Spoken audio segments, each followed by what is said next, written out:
చంద్రబాబు నాయుడు ప్రభుత్వం ఏం జరుగుతూ ఉంది? 2,60,000 మంది వాలంటీర్లను రోడ్డు మీద పడేసినారు. ఉద్యోగాలు కట్. 15,000 మందిని ఏపీ బ్రేవరీస్ కార్పొరేషన్లో పనిచేస్తూ ఉన్న వాళ్ళను ఉద్యోగాల నుంచి తీసేసినారు.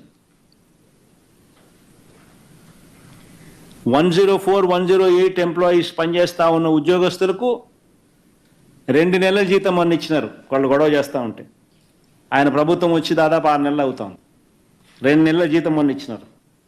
ఆపరేటర్కి అయితే అది కూడా ఇవ్వాలి.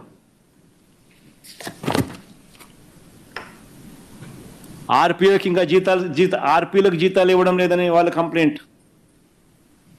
టాయిలెట్ మెయింటెనెన్స్లో ఆయాలకు జీతాలు ఇవ్వడం లేదని వాళ్ళ కంప్లైంట్. ఇవన్నీ 6 నెలల్లోనే చంద్రబాబు నాయుడు గారి పరిపాలనలో చూస్తూ ఉన్న విచిత్రాలు.